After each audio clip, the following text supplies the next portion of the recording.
Every time my wife, Chloe, went to a club and hired a male stripper, she'd transfer $1 million to my account as compensation. In just 5 years, my bank balance had soared to $100 million. As another $1 million transfer notification popped up, a video from that man landed in my iMessage.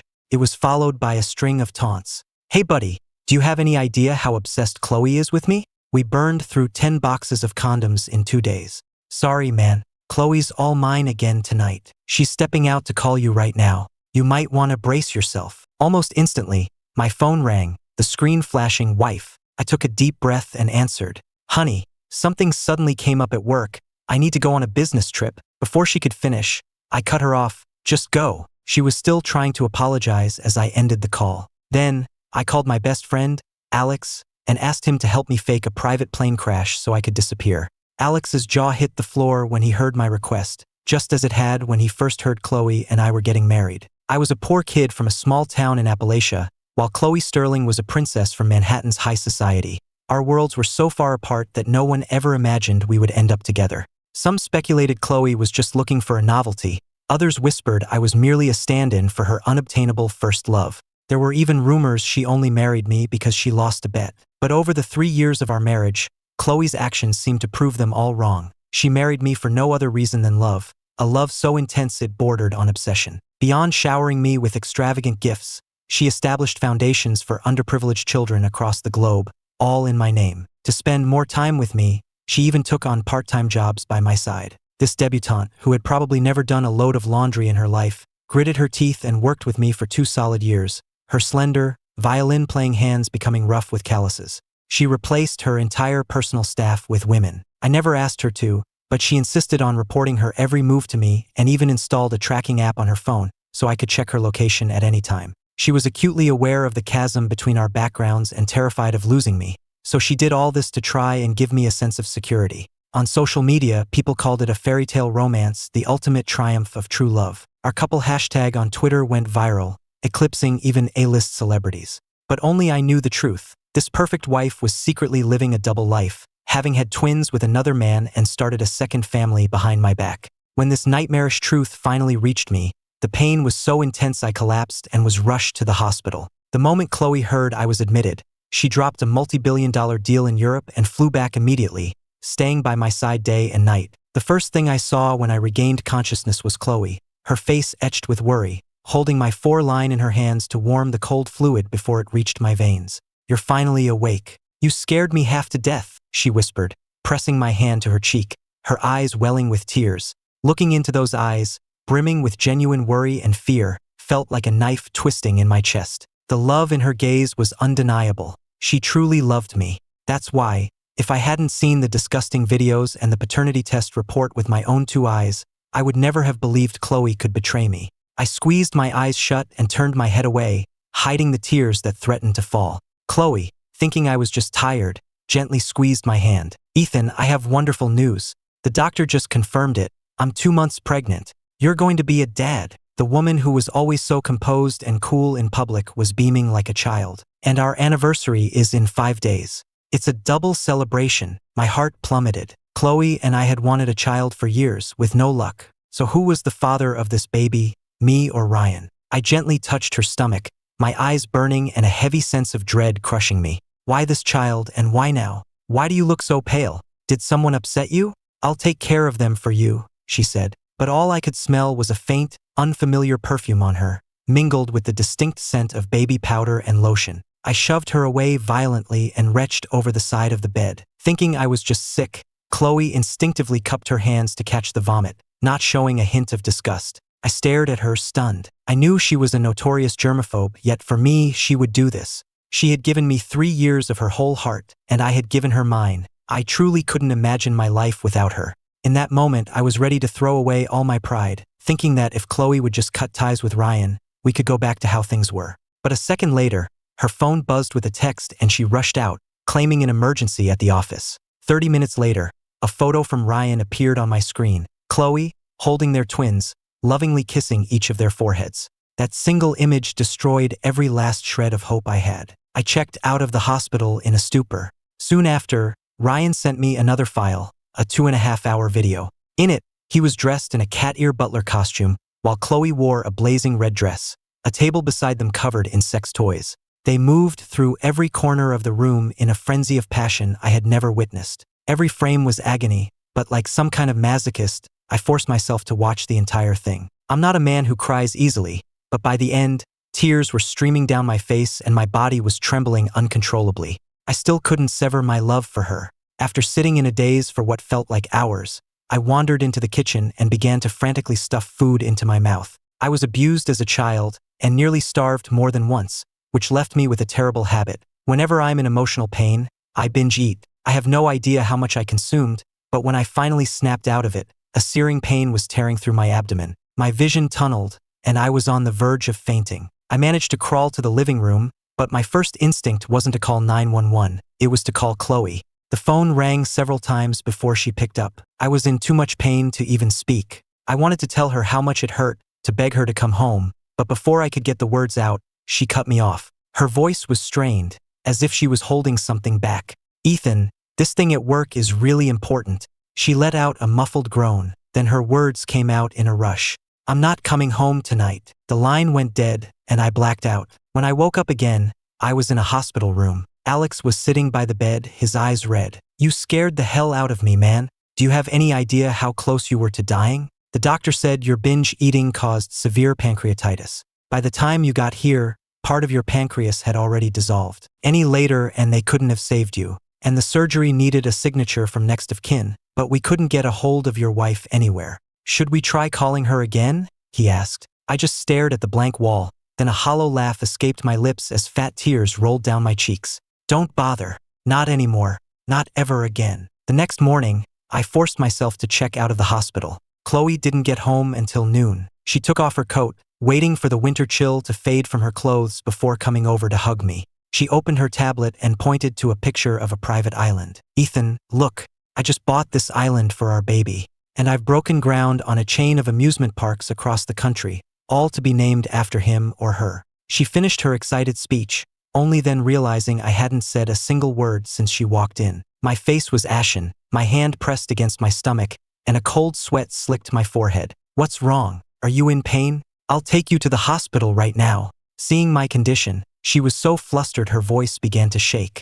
"I'm fine," I said, grabbing her wrist. "You know I have a sensitive stomach. I just ate something cold yesterday, that's all. There's some medicine on the counter. Could you get it for me?" Chloe immediately rushed to get the pills and a glass of warm water. Staring at the box, she hesitated. "Honey, this doesn't look like your usual stomach medication. It's a new prescription from the doctor," I lied. Chloe didn't press further. "I'm staying home with you all day. What do you want for lunch? I'll cook. Don't worry about it. I have a college reunion to get to, and I'm visiting a few of my old mentors tonight. You should go take care of your business." I got up to leave. Once I left the country this time, I would never come back. I just wanted to see my friends one last time to say a quiet goodbye. But Chloe didn't trust me to go out alone and insisted on tagging along. The moment we walked into the private room at the restaurant, the whole table erupted in good-natured laughter. "See? I told you if Ethan showed up, Chloe would be right here with him. She acts like she's afraid he'll get lost." Chloe just smiled, taking the teasing in stride as she handed out the gifts she'd brought for everyone. Gasps went around the room. "My God, is this the new Vacheron Constantine? This has to be a 7-figure watch. Mrs. Sterling, you spoil us every time. We owe it all to Ethan." Everyone marveled silently at the power of love, which had transformed the untouchable ice queen, Chloe Sterling, into someone so warm and approachable. "Ethan, you're a lucky man, having a wife who loves you this much." Hearing their words, I didn't beam with happiness as I once would have. I just offered a polite, empty smile. As the room filled with laughter, the door was suddenly thrown open. Ryan stood there, looking smug and triumphant. "What's this, a reunion? How come nobody told me? Or was I not in the same graduating class?" Ryan's arrival cast a pall over the room. He seemed oblivious to the cold reception, plopping down in the chair directly across from me and grinning as he eyed the gift boxes on the table. "Vacheron Constantine, nice brand, but I bet none of you knew that I'm the one who founded it." A wave of confusion went through the group. His family had been on the brink of bankruptcy. He'd been a complete failure. How could he possibly have founded a luxury brand like that? "My family hit a rough patch, it's true," he said, "but then I met my wife. 2 years ago, she invested a few billion, pulled a lot of strings, and worked day and night to set up my company for me. And that's not the only one either. As he spoke, his eyes flickered toward Chloe before landing on me with a challenging smirk. My breath hitched. I remembered a time 2 years ago when Chloe was incredibly busy. She told me she was expanding the Sterling Corporation's overseas markets. In reality, she was building an empire for Ryan. A sharp pain radiated from my chest, and the incision from my surgery began to throb in sympathy. I instinctively clutched my stomach. "Ethan, what is it? Are you okay?" Chloe shot to her feet, her voice tight with panic. "I'm calling a doctor," Ryan sneered. "Ethan, you're a grown man. Why are you so dramatic, always looking like you're at death's door?" The words were barely out of his mouth when Chloe's expression turned thunderous. She slapped him hard across the face. "Shut your mouth and get out, or I'll make sure you never speak again." Ryan touched his cheek, then brought his hand to his nose and sniffed it theatrically, a slow smile spreading across his face. Okay, I'm going. Don't you get upset now." As soon as he was gone, the lively chatter returned to the room, but my face remained deathly pale. Chloe gripped my hand tightly. "Ethan, tell me where it hurts." "The doctor is on his way." I pushed her hand away. "I'm fine. I just need to use the restroom. Don't follow me." The moment I stepped into the hall, Ryan cornered me. He sneered, "Don't think you're so special just because she slapped me for you. We have children together, a son and a daughter. They were carried by a surrogate, but they're our blood. Her heart is already leaning my way. Believe me, all I have to do is say the kids have a fever, and she'll come running back to me in a second." When I got back to the room, Chloe's face was a mask of anxiety, just as he'd predicted. She walked over and kissed my cheek. "Honey, something urgent came up. I have to get back to the office. I told the manager to put everything on my account. You and your friends have fun. But you said you were going to spend the day with me. Can't you stay?" I asked, looking into my calm eyes. For some reason, a wave of panic washed over her. She had a sudden, gut-wrenching feeling that if she walked out that door today, she would lose something irreplaceable. But Ryan had said the children were sick. They were her flesh and blood. She had to go. In the end, she gently pried my fingers from her arm, one by one. "Ethan, I promise I'll be back tonight to be with you, okay?" I took a deep breath. It was true. Her heart had already chosen its new direction. 30 minutes later, a video from Ryan arrived. I knew what I was about to see, but my hand still trembled as I pressed play. "I feel like I can't survive a second without seeing you," Ryan's voice cooed. "I only went to that reunion because I was missing you like crazy. But seeing you and Ethan acting so lovey-dovey, I was so jealous I thought I'd lose my mind. That's why I said those things. And you hit me for him. You're pregnant. You can't get worked up like that over him." Chloe gave a small, pleased smile. It was obvious she was enjoying his words. She gently pressed a cold compress to his cheek. "Well, you shouldn't have provoked Ethan in front of everyone. But I admit I hit you too hard. Ask for anything you want as compensation." "The twins' birthday is coming up," he said. "I want that new island you bought. Give it to them as a birthday present." "No," she replied firmly. "That's for my baby with Ethan." "How can you be so sure it's Ethan's? The month you conceived, you and I were together almost every night." "Don't be ridiculous. This is Ethan's baby. I would only carry it myself if it was his." Ryan's expression hardened for a second, then softened into a wheedling smile. "I had an astrologer check. The island's energy is perfectly aligned with our children's charts. It will bring them incredible luck. You promised you'd compensate me. Please, my queen." And this time, Chloe actually agreed. At the end of the video, Ryan looked directly into the camera and smirked. A text followed. "See? Even something she promised you, all I have to do is ask, and it's mine. You've lost, Ethan." I sat frozen, phone in hand. So the things she did for me, she also did for him. The special gestures, the grand promises, none of it was unique to us. At that moment, I felt a profound exhaustion settle over me. But it would be okay. Once I was away from Chloe, everything would be okay. And I could leave tomorrow. That afternoon, I went to visit one of my old professors. Before I left, he insisted on taking me to a nearby Buddhist temple to get a blessed charm for my safety. Inside, a monk I'd never met before called me by name. As I stood there confused, he explained, "A year ago, a benefactor named Chloe Sterling made a donation of $8 million to this temple. She then made a pilgrimage, kneeling in prayer every 3 steps from the base of the mountain all the way here, to ask for a charm to protect you. She left it with us to be blessed by a year of chanting. My professor was delighted. It warms my heart to see you two so devoted to each other.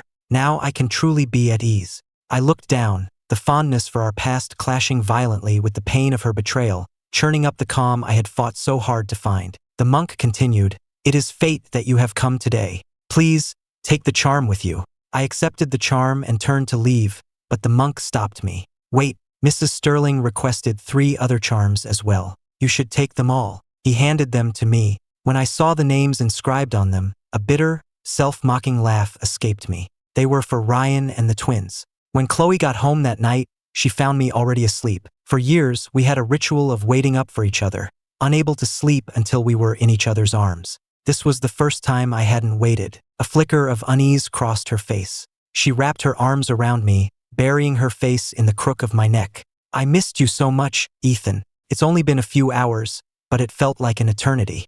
If you were ever gone from my life, I don't think I could survive." "Is that right?" I murmured. "Oh, honey, there was something I wanted to talk to you about," she said. "That island, I had an expert look at it, and the energy isn't right. Let's find a different one, okay?"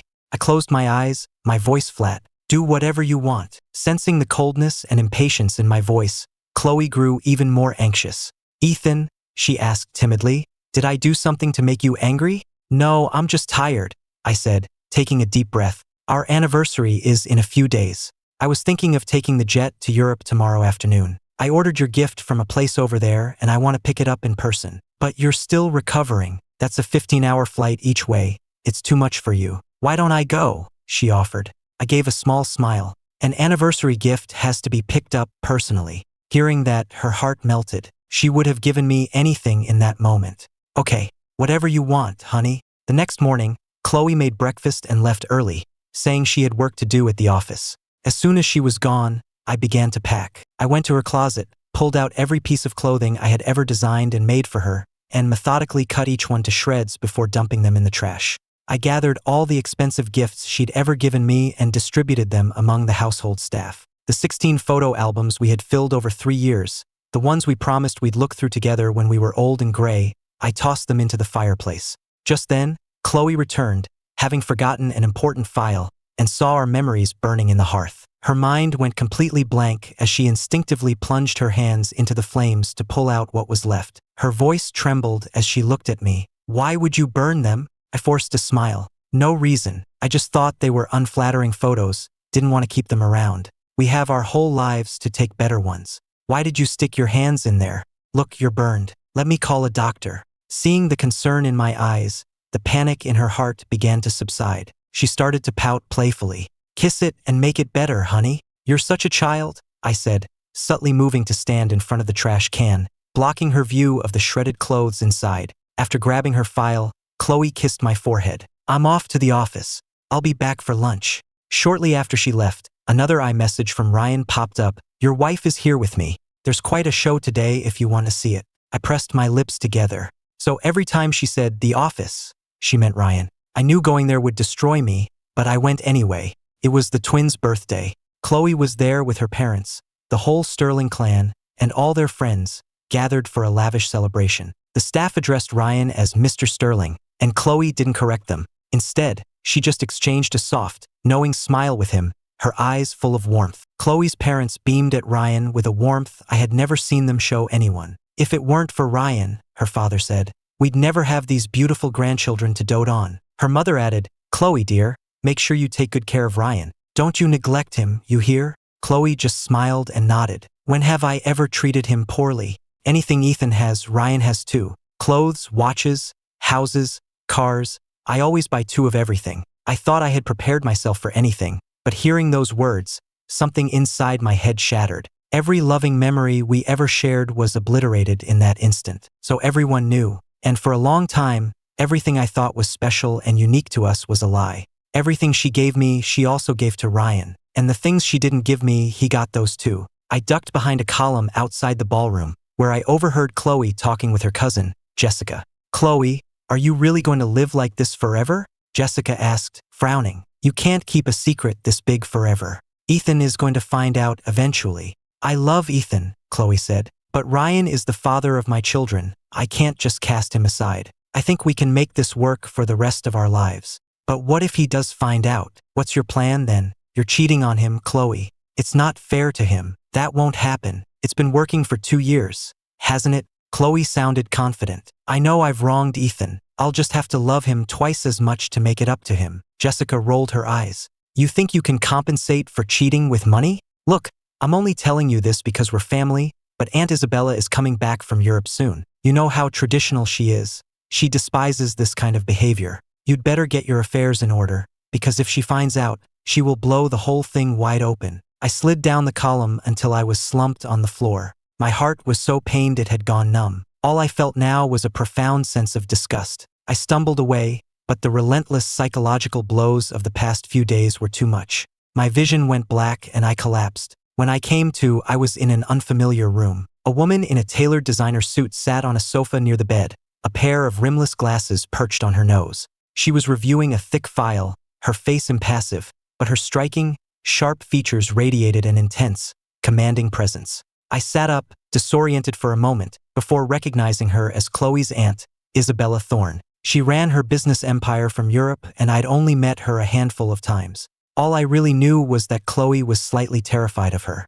Isabella was only 2 years older than Chloe, but when they were kids, she was the one who disciplined Chloe when her parents wouldn't. Chloe always described her as stern, serious, and a stickler for the rules. You're awake, Isabella stated, closing the file. The doctor said you recently had surgery and haven't fully recovered. Combined with extreme emotional distress, it caused you to collapse. She walked slowly toward the bed. Chloe doesn't know about your surgery, does she? Otherwise, she never would have let you end up collapsing alone on a sidewalk. I was silent for a long moment. Thank you for your help today, but please, don't tell her about any of this. When Isabella didn't respond, I lowered my voice and pleaded, I'm begging you. Isabella seemed surprised. It was clear there was a serious problem between my wife and me, and normally, she would have felt obligated to inform Chloe. But for some reason, she softened and agreed to keep my secret. She had her driver take me home. I wasn't home long before Chloe returned. Ethan, what would you like for lunch? I'll cook, she said. For years, no matter how busy she was, she had always insisted on cooking all my meals herself, worried the private chef wouldn't get them just right for my tastes. She then presented a watch box. The custom watch I ordered for you arrived. Do you like it? I glanced at it. The style was identical to the one she'd given Ryan earlier that day. I let out a short, harsh laugh. No, thank you. I'd like to go to Orchid Hills Estate. Orchid Hills was the sprawling estate Chloe had built for me 5 years ago. It was a place filled with our most precious memories. Our first time holding hands, our first kiss, the place where she had promised to love me for a lifetime. It was out in the countryside, though, so we rarely visited after we got married. It was noon now. At 3 o'clock this afternoon, I would be leaving this life forever. I wanted to see it one last time as a final goodbye. Chloe froze, a flicker of panic in her eyes. I knew why. Ryan had been begging to use the place, so she'd given him a key. He was there right now with the twins. Okay, she said. We'll go after lunch. She disappeared into the kitchen, where I knew she was secretly texting Ryan, telling him to clear out. At 1 o'clock, we arrived at the estate. The moment we stepped inside, I knew things were wrong. The rose garden was now filled with lilies. Our dark green drapes had been replaced with pink ones. There was even a child's rocking horse in the living room. It was painfully obvious that another family had made this place their home. I pretended not to notice and headed straight upstairs. In the master bedroom, a few of our old photo albums were still on the shelf. I had planned to take them with me to burn later. The thought of leaving them here made me sick. But when I opened the first album, I froze. It was filled with photos, not of us, but of Chloe, Ryan, and their twins. The 4 of them smiling in lavender fields, posing under the Eiffel Tower, waving from a hot air balloon. Every single location was a place she had once taken me, a place where we had made what I thought were unforgettable, sacred memories. It turned out that on countless days I knew nothing about, she had taken her other family to our special places, tainting every single memory that had once been ours alone. Seeing the color drain from my face, Chloe walked over. Ethan, what's wrong? I slammed the album shut and forced a smile. Nothing. I want to go home now. I turned to leave, but just then, her phone buzzed. A look of panic flashed across her face. Honey, I just need to use the restroom. Can you wait for me downstairs? I nodded and went down, but a few minutes later, instead of coming down, she ran back and slipped into the guest bathroom on the main floor. Curious, I followed and heard her anxious whisper through the door. I told you to take the kids and leave. Why are you still here? Don't you miss me, darling? Ryan chuckled. We've done it in your bedroom, right under your wedding photo. But now he's right outside the door. Isn't this even more exciting? Don't let it happen again, she warned, though her voice lacked conviction. A few soft sounds followed, the kind that make your heart race. I stood outside the door, feeling nothing at all. I just wondered, how had the woman I loved become this person? Or had she been this person all along, and I was just too blind to see it? I thought back to when Chloe first introduced me to her high society friends. Those wealthy heirs offered us congratulations to our faces, but behind our backs, they mocked Chloe for being a fool, for giving her heart to only one man. People like them could afford to keep a dozen lovers at once. I remember Chloe telling me then, "I'm not like them, Ethan. I only love you." Turns out she wasn't different at all. They were all the same. I let out a quiet, bitter laugh and walked out of the house. A few minutes later, Chloe emerged from the estate. I watched her in silence for a moment, then held up my wrist, showing her the simple, woven bracelet she'd made for me years ago. "You made this for me," I said, "but I noticed today that the colors have faded. Chloe, tell me, will your love for me fade too?" "Of course not," she said, her expression earnest. She took my hand and pressed a reverent kiss to my knuckles. "My love for you only grows stronger every day." She loved me, yet she deceived me, humiliated me. I had planned to just disappear quietly, but now I had changed my mind, pulled her into a hug. "Chloe, I love you too, so you have to wait for me to get back, so we can celebrate our 3rd anniversary together. Oh, and by the way," I said, pulling out a manila envelope. Inside were screenshots from the videos Ryan had sent me. I placed it carefully in her hands. "This is a gift for you. Don't open it for 2 days." "Okay, I'll wait for you," she said, her eyes shining with hope. "Honey, let me drive you to the airport." I shook my head. I didn't want her with me for this final journey. "You don't have to. I know how busy you are. I'm sure someone is already waiting for you." Chloe froze. Was she imagining it, or was there a sarcastic edge to my voice? A sudden unease crept over her. Just then, her phone buzzed. It was a message from Ryan. "That was fun, wasn't it? Why don't you come back after you drop your husband off, and we can pick up where we left off?" Attached was a photo of her, wearing one of my dress shirts and nothing else. Chloe's breath hitched, and the flicker of unease was instantly extinguished by a wave of lust. The first time she and Ryan had slept together, it had been a drunken mistake. She had felt so dirty afterwards, she'd contemplated suicide, but Ryan had knelt before her, utterly without dignity, and begged, "Chloe, I love you. I'll die without you. I'll do anything, anything at all, just to make you happy." And to please her, he truly had no limits. Master-slave dynamics, humiliation games, every kink she'd ever heard of and many she hadn't, he indulged them all. He even started wearing my clothes, whispering, "You can pretend I'm him. All the things you'd never dare do to Ethan, you can do them to me." In that moment, he had ignited a fire in her. She'd had so many dark fantasies about me, wanting to hear me beg, wanting to see me humbled and crawling at her feet. But whenever she was actually with me, those thoughts felt like a desecration. The lust would fade, leaving only a pure, almost worshipful love. With Ryan, however, there were no such inhibitions. On him, she could unleash every last one of her forbidden desires. A complicated emotion flickered in her eyes before she forced a smile. "In that case, Ethan, I won't drive you to the airport. Be safe." I took one last look at her before I left, but she had already turned away. All I saw was her back.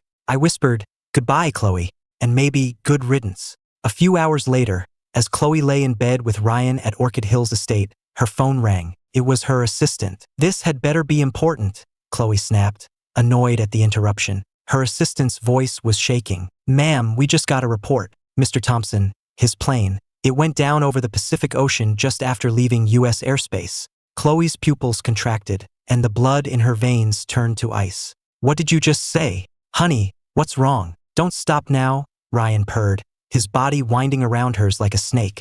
Normally, she would have eagerly responded, but now, she was completely frozen, like a statue carved from stone. A few seconds later, she collapsed, coughing up mouthfuls of blood that stained the white sheets crimson. Over Ryan's terrified screams, she struggled to her feet and staggered toward the garage.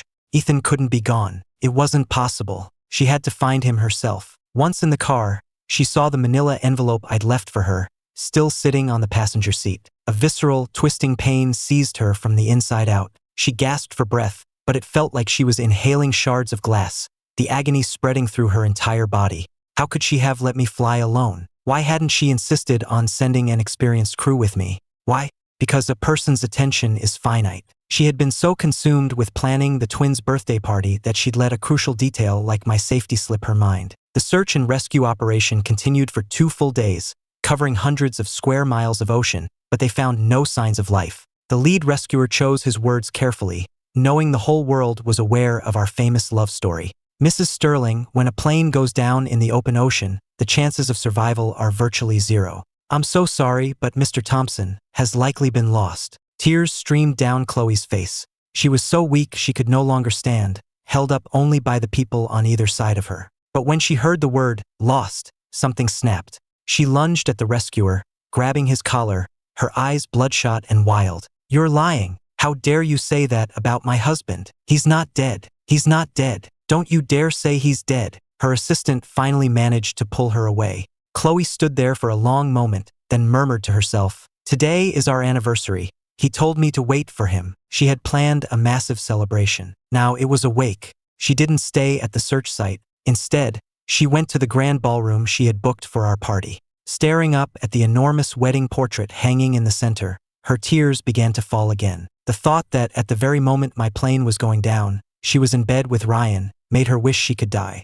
"Ethan, were you scared?" she whispered, tracing the outline of my face in the photo. "I promised I would never leave you alone, so just wait for me. I'm coming with you." She emptied an entire bottle of sleeping pills into her mouth and lay down on the floor, clutching the portrait. The drugs took effect quickly, but she didn't die. The venue manager found her and immediately called 911. When she woke up, her parents were by her bedside, their faces racked with grief. "How could you be so foolish?" her mother cried. "Did you even think about us?" Chloe's gaze was vacant, all the light gone from her eyes. "Just pretend you never had a daughter. Without Ethan, I can't live." Her parents both broke down, sobbing uncontrollably. Isabella watched her with a weary expression, thinking how this niece of hers had defied the entire Sterling family 3 years ago for Ethan, and now that he was gone, she was determined to follow him to the grave. What kind of hold did this man have on her? Just as she was about to say something, Chloe grabbed her hand. "Aunt Isabella, in my car, on the passenger seat,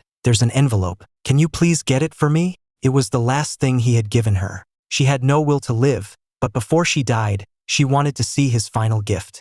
Isabella instructed the private nurse to watch Chloe closely, then went to retrieve the envelope herself. When she returned, she found a man and 2 small children in the room. The man was weeping. "Even if you don't care about yourself, you have to think of your children, your own flesh and blood." Isabella frowned, her hand freezing on the doorknob. What was this? As far as she knew, Chloe and Ethan didn't have any children. Where did these kids come from? Could it be that Chloe had cheated on him? The man continued his plea. "If you die, I'll take the children and follow you. Our lives are meaningless without you." Inside the room, Chloe seemed to soften. She reached out and stroked Ryan's hair. "Why do you have to be like this?" she murmured. Isabella's face was like ice as she strode in and tossed the envelope onto the bed. "Here's what you asked for." As Chloe opened the envelope, Ryan was still clinging to her hand, pouring his heart out. "Chloe, I know I didn't like Ethan, but I'm truly sorry for what happened. The dead are gone, but the living must carry on. Please don't do anything foolish again. Let me be the one to stay by your side from now on, okay?" He had waited for so long, and finally, the day Ethan died had arrived. From now on, Chloe would be his and his alone. He was lost in a fantasy of their wonderful future together, struggling to hide the triumphant smile on his face, completely oblivious to the fact that Chloe's expression was growing darker by the second. The next second, Chloe hurled the contents of the envelope at him. She shot to her feet, her face a mask of fury, and lunged, her hands closing around his throat. I told you I would give you anything you wanted, but you were never to hurt him." Ethan knew. How could you? How could you tell him? How could you provoke him over and over again? I didn't," Ryan choked out, but his eyes fell on the scattered papers on the floor. They were screenshots of their text messages, photos, irrefutable proof of her affair. His pupils shrank. He had assumed Ethan's pride would make him seek a quiet divorce, not expose everything. He never imagined Ethan would play this final, devastating card. "Is it all my fault we're here?" Ryan gasped. "If you could have controlled yourself, would I have even had the chance to provoke him? And now you want to blame it all on me? In your dreams. I'll tell you what, maybe it wasn't a plane crash. Maybe Ethan was so heartbroken that he killed himself. And if he did, you're the one who killed him." Chloe froze, his words echoing in the sudden silence of the room. Every strange detail from the past week flashed through her mind. His odd calmness, the burned photos, the final gift. A new thought took root. A moment later, a wild, hysterical laugh escaped her. Ethan's not dead. He's hiding somewhere. Get me my security team. I want a list of every single person Ethan has contacted in the last week. Now, it's been 3 months since I arrived in Europe. For most of that time, I've kept the curtains drawn, just sitting in my room and staring at nothing for hours on end. I know this depression is because of Chloe. Even though she's gone from my life, the memories are carved so deep they've become a part of me. Alex took me out to dinner the other night, and when a dish I liked arrived, I turned to the empty seat beside me and said, "Honey, this is delicious. You should try to make it when we get home." The words startled both of us. I need time. Time to get used to being alone again, and time to finally erase Chloe from my soul. Another 3 months passed. I finally adapted to my new life. I'm taking care of myself, and I rarely think about Chloe anymore. In college, I earned dual degrees in software engineering and AI, and I've rediscovered my passion for coding. In the binary world of ones and zeros, everything is predictable. Once you master the rules, you can use that certainty to build infinite possibilities. I like that feeling of solid, tangible control. I worked in the field for years after graduation, gaining a lot of experience, so I've started developing my own tech brand. After another 3 months of work, the first product was ready. I found a few factories and paid for an initial production run out of my own pocket. Once the paperwork cleared, we launched. I was only planning to test the market, but the response was incredible. We not only attracted a huge consumer base, but also a flood of investors wanting to partner with us. I couldn't risk appearing in public, afraid someone might recognize me, so I had Alex handle all the business affairs as the face of the company. Alex sifted through the offers and chose a firm that was both generous and well-established. They negotiated the terms online and arranged to sign the final contract in person. As luck would have it, their CEO was staying in our small town, so Alex just had to meet her locally. At the appointed time, Alex walked into the hotel lounge for the meeting. The moment Isabella Thorne saw him, she froze. Alex didn't recognize Isabella, of course, and had no idea he'd just given me away. After he left, Isabella called her assistant. "Find out where that man is staying and who he's with." A few days later, Alex and I went to a local pub for a drink, where we politely fended off a few women who tried to chat us up. "You know, that CEO I signed the deal with the other day," Alex said. She was drop-dead gorgeous, absolutely stunning. But man, she was intimidating. She had this powerful aura. I just couldn't work up the nerve to ask for her number. He sighed dramatically. Why was I such a coward? Total missed opportunity. I'll probably never meet anyone that beautiful again. A second later, he shot up from his seat. "Wow, that girl who just walked by is totally my type. I'll be right back." Shortly after he left, the cushion next to me dipped. Thinking it was Alex, I leaned over and rested my head on their shoulder, just like I always did. "Back already?" I asked lazily, but the scent of their perfume was unfamiliar. I shot upright, knocking over my glass of water and soaking my jacket in the process. As I fumbled to dry the fabric, I stammered an apology. "I'm so sorry. I thought you were someone else." "It's quite all right," a cool female voice replied. That voice. I snapped my head up. Isabella Thorne. A cold dread shot up my spine. What was she doing here? Did this mean Chloe knew I was alive? Were they here to drag me back? The questions raced through my mind, but I didn't have time for answers. There was only one thought: run. I spun around, but Isabella was faster. She grabbed my wrist, stood, and in one fluid motion, pinned me against the wall. She was wearing a large overcoat, so to anyone glancing over, it probably just looked like an intimate embrace, common in a place like this. No one paid us any mind. "Why are you running?" she asked, her voice as cool as ever. "I'm not going to hurt you, but you are coming back with me to see Chloe." I turned my head to glare at her. "Miss Thorne, where I go is my business. You have no right to interfere. Now let me go." She only tightened her grip. "Because you faked your death, Chloe tried to kill herself. Repeatedly. When she finally figured out you might be alive, she started tearing the world apart looking for you. The emotional whiplash has made her unstable. Don't you think you owe it to her to come back and put an end to this?" I was silent for a long time after hearing that. "There's no reason to see her. We're strangers now. Chloe cheated on you. That was her mistake. You could have divorced her. Why run and hide instead of confronting the issue?" "I'm not running," I said. But who would choose to give up their entire life and live in hiding if they had any other option? This wasn't just about revenge. It was about making sure she could never entangle me in her life again. I sighed. "You don't know her. She would never agree to a divorce. She would never let go. She would do something insane. If you really care about her,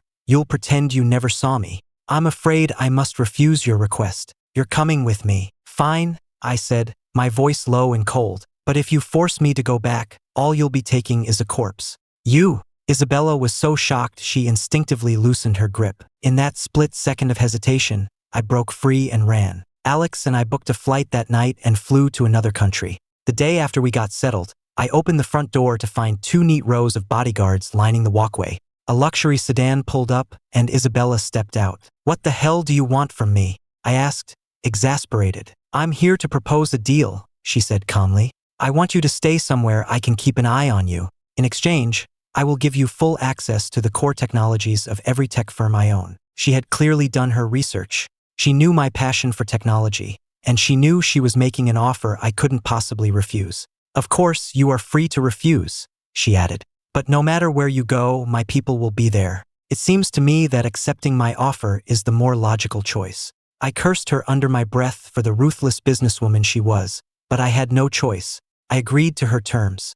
Isabella set me up in a villa near her corporate headquarters. It's close to the main campus, she said. It will be convenient for your research. After she left, Alex slapped his forehead in frustration. This is insane. If I had known she was Chloe's aunt, I would have burned the company to the ground before signing that deal. I'm so sorry, Ethan. It's not your fault, I said, giving him a hug. It's a big world. How could you have known we'd stumble into a company owned by Isabella Thorne? So I settled in, spending my days studying at Isabella's company and my nights working on my own projects. And every few days, like clockwork, Isabella would visit, each time trying to persuade me to see Chloe. One evening, I came home from the labs to find Isabella sitting in my living room, and standing beside her, her face alight with emotion, was Chloe. The moment she saw me, her eyes filled with tears. For 7 months, 214 days, she had dreamed of this reunion. But now that it was real, she was too scared to move, terrified this was just another dream, and even more terrified of the cold disgust she might see in my eyes. Ethan, she whispered, her voice trembling. I gave her a single, dismissive glance before turning my cold stare on Isabella. In the business world, Isabella Thorne was the one who intimidated others, not the other way around. For the first time, she looked uncomfortable. She cleared her throat. You've seemed much more stable lately, so I thought it was time. What she did was wrong, but faking your death was wrong too. I hope the two of you can sit down and talk this out calmly. I laughed, a cold, humorless sound. Calmly? Isabella, let me ask you something. If you were married, and you found out your husband had 2 children with another woman, had hidden it from you for 2 years, and had repeatedly taken his other family to the special places where you two fell in love, could you sit down and talk about it calmly?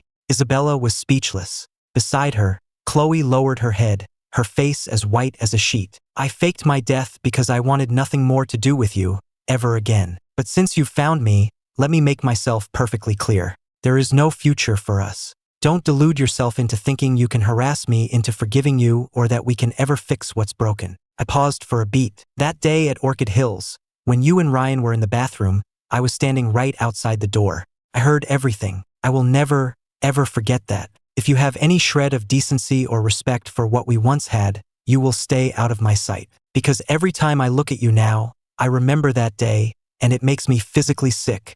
Chloe's face was now completely drained of color. She rushed forward and grabbed my hand, her words tumbling out in a panicked, incoherent rush. I was wrong. I was so wrong. Punish me however you want. Kill me if you have to. Just please, don't leave me. Ethan, I can't live without you. I yanked my hand free. Why would I want your life? How you choose to live is no longer my concern. A bitter laugh escaped me. Ryan gave you twins. Your whole family knows, don't they? They've accepted him. You have your perfect little family now. You can go live happily ever after with him. She grabbed my hand again, desperate. I cut him off. I'll never see him again. I swear. Please, just give me a chance to make it up to you.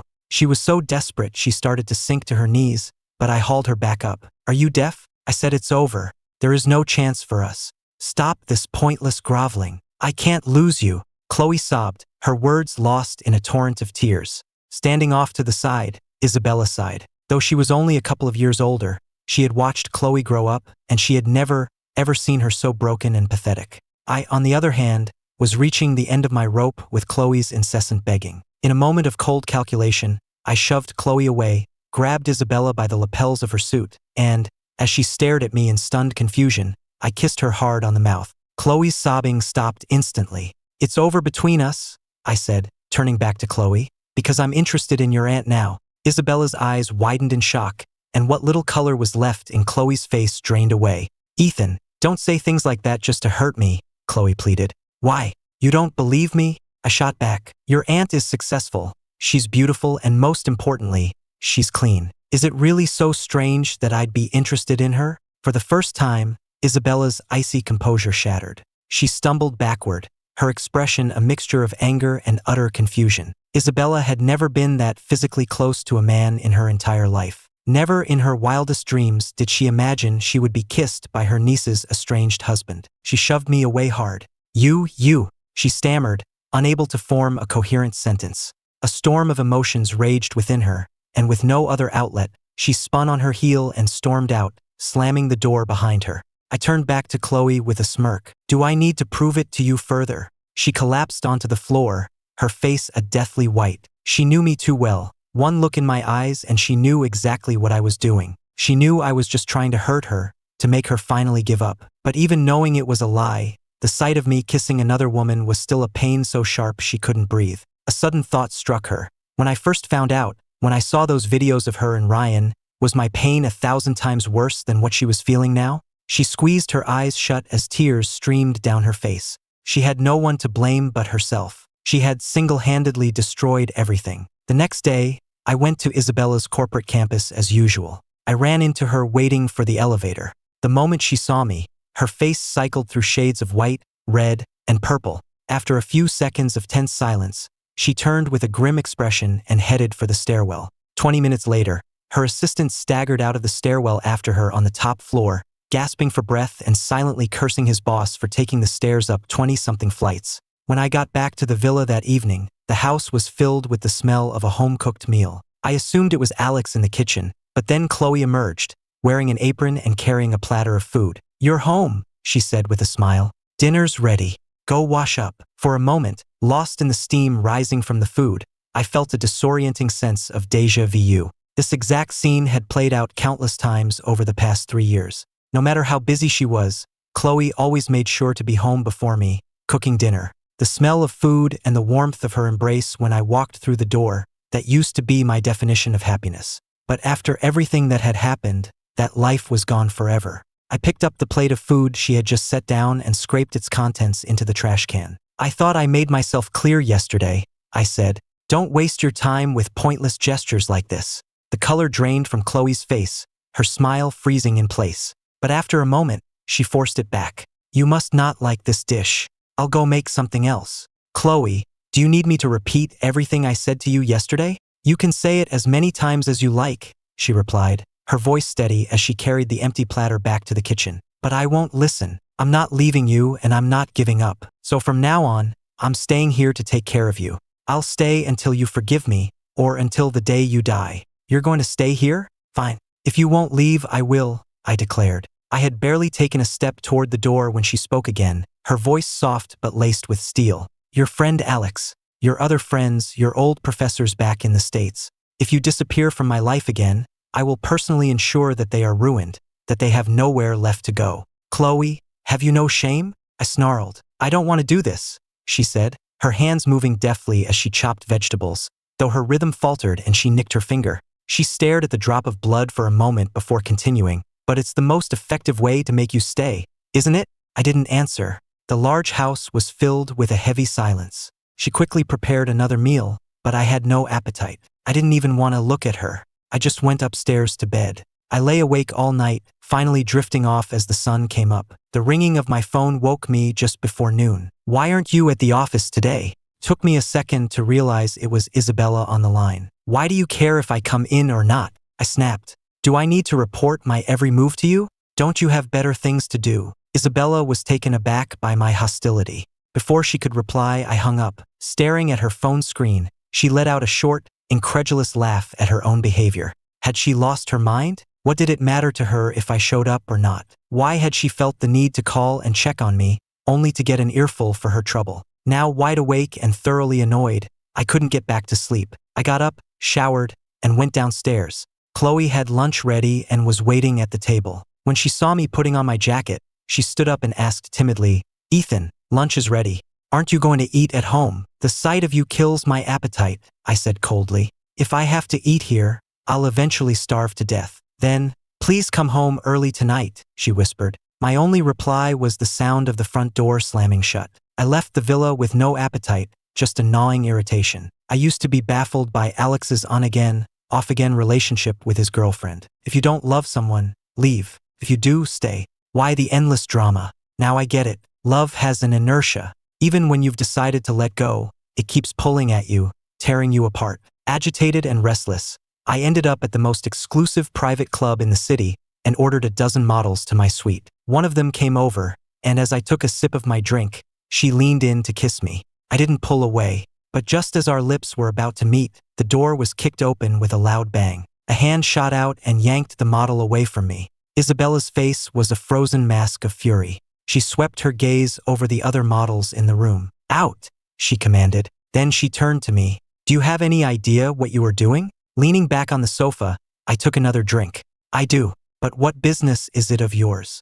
I'm paying for their time. You have no right to dismiss them. You're the one who should leave. Don't interrupt me." We'd barely exchanged a few sentences when Chloe herself rushed in. Her eyes scanned the models, a cold fury simmering just beneath the surface. But when she spoke to me, her voice was pleading. "Ethan, please, can we go home? These women, they're not clean. They're dirty." I shot back. "And you are." The color drained from Chloe's face. I knew she had people following me. That's how she'd found me so quickly. "You can keep another man on the side, but I can't enjoy the company of other women? Next time, don't bother showing up. You're ruining the mood." I turned my sarcastic gaze to Isabella. "Aunt Isabella, are you still here? My legally wedded wife has no right to tell me what to do, so what gives you the right to judge me? If you have this much time on your hands, I suggest you find a hobby. Now both of you get out and close the door on your way." Chloe knew she had no moral high ground, so she stood there silently. But how could she possibly leave me here with these women? The very thought made her burn with jealousy.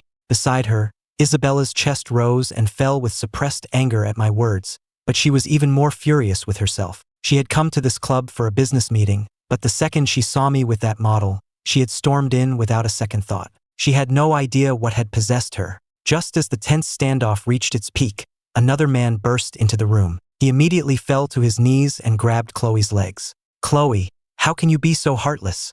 Don't you even care if your own children live or die?" I almost laughed out loud. It was Ryan. After Chloe had nearly strangled him, they had become bitter enemies. She had frozen all his accounts and seized the 26 companies, 5 estates, 6 mansions, and countless other properties she had set him up with. She even demanded the return of every piece of jewelry she'd ever bought him. Overnight, Ryan went from a billionaire to a broke, debt-ridden nobody. He must have finally tracked her down and scraped together enough money for a plane ticket. "Chloe, you can't be this cruel," he wailed. "Look at our children. They're wasting away. You're their mother, how can you not care? They can even say, 'Mama' now." "Mama," one of the toddlers echoed. I couldn't help it. I burst out laughing. The whole scene was utterly ridiculous. Chloe's face was like thunder. She called for security to drag Ryan out, but he clung to her legs, refusing to let go, wailing that his children needed their mother. "We were together for so long. For the sake of all those nights we shared, you can't be this cruel." To be honest, even Isabella was disgusted by the scene he was making. She glanced instinctively at me, but I was just watching the drama unfold with detached amusement, slowly peeling a piece of fruit. The truth was, even though Isabella lived abroad, she'd heard all about our great love story. She'd even seen the viral videos and social media posts about us. Back then, the love in my eyes when I looked at Chloe was unmistakable. I used to get jealous if she so much as glanced at another man. Not like this. Now, my eyes were cold and empty when I looked at her, as if she were a complete stranger. How much pain does it take to change a person so completely? For the first time, Isabella lowered her head, a pang of guilt striking her. Had she made a mistake, telling Chloe where to find me? After a prolonged struggle, security finally managed to drag Ryan away, his wails echoing down the hall. Chloe looked at me, her eyes full of guilt. "Don't say a word," I cut her off. "Right now. The sound of your voice makes me sick." An expression of pure panic and despair washed over her face, making her look just like Ryan as he was being hauled away. I didn't go back to the villa that night. Chloe eventually found me down by the river. "It's cold out here, Ethan. Let's go home." "Home?" I scoffed. "I don't have a home with you. Chloe, I am begging you. Please just leave. Have some mercy and stop torturing me, okay? I gave everything for our love. I nearly died for it. What more do you want from me? Do I have to actually die before you'll finally let me go?" Her eyes instantly reddened, her lips trembling as she whispered my name. "Ethan, Chloe, please, just give me a reason to live. If I have to spend the rest of my life looking at you, I'd rather jump off this bridge right now. It would be a cleaner end." Just then, my phone rang. It was Alex. "Man, I have to tell you something. Your old number was disconnected, so they called me. It's your biological father. He's critically ill, and he's asking to see you one last time." I stood there, frozen. I knew that going back to the States meant returning to territory where the Sterling family's influence was absolute. Once I was there, getting out again would be nearly impossible. But I booked a flight that night anyway. Chloe and Isabella came with me. I hadn't seen my father in more than 10 years. My last memories of him were from when I was a child, when he was always bruised and hungry, a walking skeleton. Now, I stood outside his hospital room, unable to bring myself to open the door. "Ethan, I'll go in with you," Chloe said, gently taking my hand. "Get lost?" I snarled, pulling my hand away. "Stay out here. You are not coming in." I opened the door and went inside. Hearing my footsteps, my father struggled to open his eyes. "You came," he rasped. There's nothing much. I wanted to say, thank you." I just stared at him. I never wanted his thanks. I just wanted him to be free. "You don't have to thank me. Saving you was about saving myself, too." The door opened again, and his new wife and their daughter came in. In the small room, I was suddenly crowded out with nowhere to stand. It was always like this with him. There was never any room for me. I turned to leave. "Ethan," he called out, his voice surprisingly strong. "I'm sorry. For all those years, I took it all out on you. I didn't treat you right." "You don't have to apologize," I said without turning back. A few days later, my father died. I didn't cry at the funeral, but on the drive back, I suddenly told the driver to pull over, and I stumbled out of the car and collapsed on the side of the road, sobbing uncontrollably.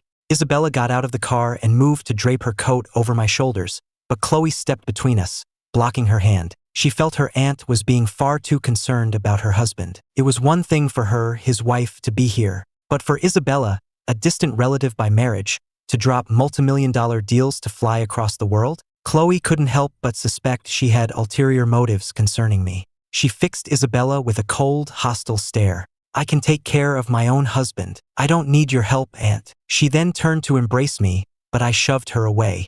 "Get away from me.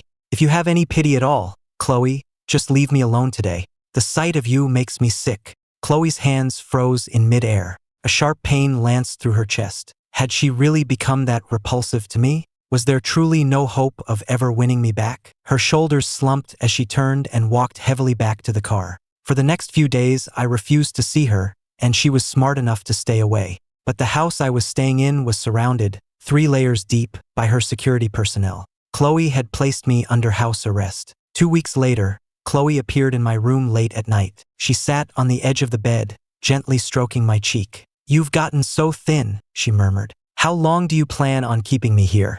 I asked. "Forever," she said with a smile, leaning in to hug me. "I've cleared my schedule. I'm not going anywhere. I'm going to stay right here with you, and you're going to stay with me. I know how much you care about your friends. If you try to leave me again, I will make every single one of them suffer a fate worse than death." I sneered. "You're insane." "I'm not," she whispered, holding me tighter. "But if you leave me again, I will be." The next day, she had hundreds of designer suits and gowns delivered to the house. She wanted to have a photo shoot to make up for our missed 3rd anniversary. She had a whole crew there, lighting, stylists, everything. Just as the photographer was about to take the first shot, I grabbed the prop cake from the table and smashed it all over her. "Go to hell, you bitch. I'm not taking any damn pictures with you." Chloe calmly wiped the frosting from her dress. "There are plenty of other gowns, and plenty of other cakes. If you're not finished, by all means, continue." I smashed a dozen more cakes on her that day. On the final one, she frowned slightly, pulling me into an embrace. "Ethan, can we please just take the photos first? After that, you can do whatever you want." I smiled sweetly and smashed the last cake right in her face. "No, We didn't get any photos taken that day. The next morning, Chloe was woken by a call from the head of house. Careful not to wake me, she slipped out of the bedroom. What is it? Ma'am, Miss Thorne is at the front gate. She insists on seeing you. The butler mentioned that this was her aunt's 6th visit in 2 weeks. What can I do for you, Aunt? Chloe asked. I'm here to see Ethan, Isabella replied. His phone is off. Chloe, are you holding him here against his will? Even though you're married, that's still illegal. Aunt, you're right. We are husband and wife, Chloe said, stepping closer, her voice dropping to a low hiss. And as his wife's aunt, don't you think you're a little too interested in my husband? So he kissed you. It meant nothing. He was just trying to hurt me. You don't actually believe he's interested in you, do you? Isabella stiffened. Aunt Isabella, don't come here again. Whether you have a reason or not, you are not welcome here.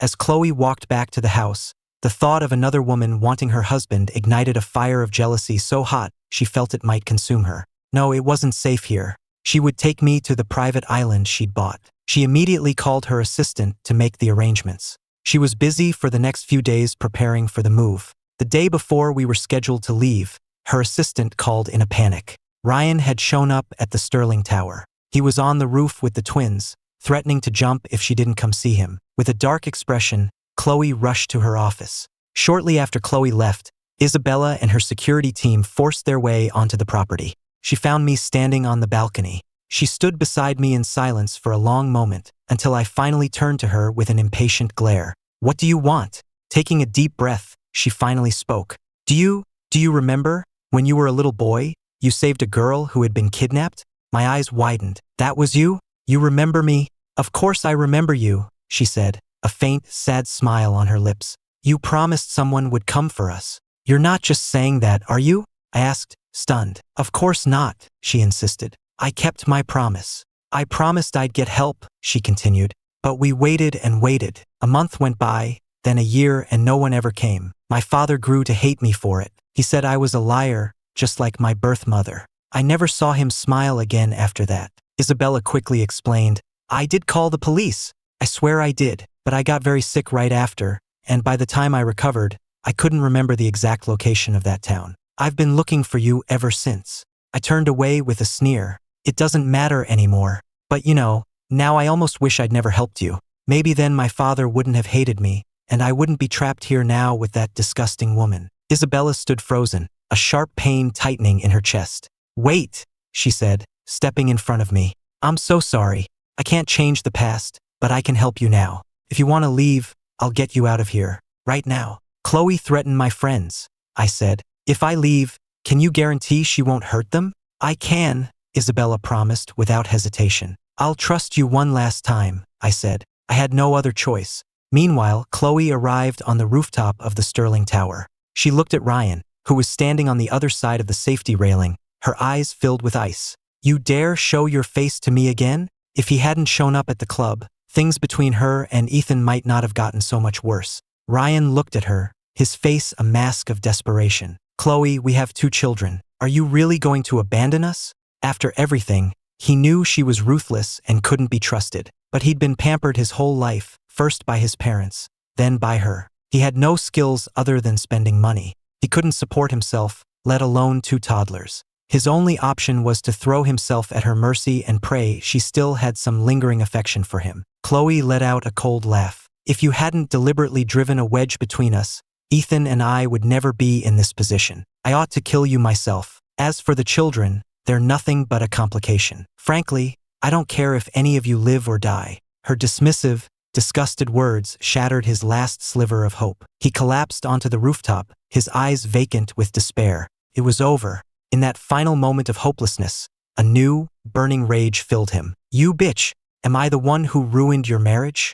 If you were such a perfect, faithful wife, how did I manage to get you into my bed over and over again? You got what you wanted, and now you're blaming me for everything? Takes 2 to tango, Chloe. You're just as rotten as I am. Chloe just laughed, giving him one last look as if he were an amusing sideshow. As she turned to leave, she heard his final, agonized scream. Chloe, Chloe Sterling, I curse you. May you never have the one thing you truly want. I hope you die a miserable death. Chloe just scoffed. But as she stepped out of the building's main entrance, 3 dark shapes plummeted from the sky, landing just in front of her. They hit the pavement with a series of sickening thuds, like watermelons dropped from a great height. Bone and flesh shattered on impact, and a spray of red and white splattered across her face. Chloe stood frozen for a few seconds before her brain registered the 3 broken bodies on the ground in front of her. Her face went white. It wasn't fear she felt, so much as pure, unadulterated shock. She was taken to the police station for questioning. When she finally got home late that night, she found her entire security detail drugged and tied up, the surveillance system destroyed, and me, gone without a trace. She nearly went mad with panic, violently shaking the unconscious head of house, screaming at him to tell her what happened. He was jolted awake. "Ma'am," he groaned, "it was your aunt, Miss Thorne. She and her men, they took Mr. Thompson." "Isabella," Chloe hissed through clenched teeth. In that moment, she could have torn her aunt limb from limb. She immediately ordered a lockdown of all the city's airports and highways, but it was too late. I was already on a private jet, high above the country. After a long flight, we landed in a small, remote town in South America. Isabella had already arranged a house and local contacts for me, and I began to settle in. "It's been 5 days. I'm all settled in. Why are you still here?" I asked. Isabella looked taken aback. It was the 8th time I had asked her to leave. I just wanted to make sure you were comfortable with your new surroundings before I left. I'm perfectly familiar with it. You don't need to worry about me," I said, locking the door behind me as I headed out to a local restaurant. "I appreciate your help, but I saved your life once, too. Let's just call it even. Of course, if you'd like, I can buy you dinner before you go." Isabella looked down, a flicker of disappointment on her face. "Do you hate me that much?" I gave a small, tired smile. I thought I was being pretty obvious. For the rest of my life, I want nothing to do with any woman from the Sterling family. She gave a bitter smile. "I'll leave this afternoon. Then I wish you a safe flight." I lived in that small town for 3 years. In that time, I developed several highly successful tech products and founded my own company. Because I couldn't be the public face, everything was officially registered under Alex's name. Isabella sent gifts from time to time. Sometimes it was a rare gemstone, other times a perfectly preserved autumn leaf or a collection of exotic feathers. She would visit on holidays, even though she knew she wasn't welcome. It was obvious to everyone, including me, that she had feelings for me. But I still needed more time. On the 3rd New Year, when Isabella arrived at my door, I didn't turn her away. For 3 years, with her quiet companionship and unwavering support, she had slowly, patiently melted the ice that Chloe had left around my heart. I finally realized that she wasn't Chloe, and that it was time for me to try and move on. I opened the door and stepped aside. "It's cold out. Come in and have some tea." She froze, her eyes instantly welling with tears, before she nodded emphatically. At that exact moment, a firework exploded outside, illuminating her tear-streaked, smiling face. I knew then that my new life was beginning. As the 4th New Year approached, I heard news about Chloe for the first time in years. It was news of her death. They said she had spent years searching for me like a madwoman, but with Isabella quietly running interference, she never found a single clue. The failure drove her insane. A few years back, she had even attacked Isabella in her office with a knife, nearly killing her. On top of her failed search, she suffered from terrible insomnia. Every time she closed her eyes, she dreamed of Ryan and the twins. They would stand there, covered in blood, staring at her with empty, accusing eyes. Whether it was karma or the last vestiges of her conscience, no one knew. Over time, she sank into a deep depression. A few days ago, clutching our wedding portrait, she jumped from the roof of the Sterling Tower.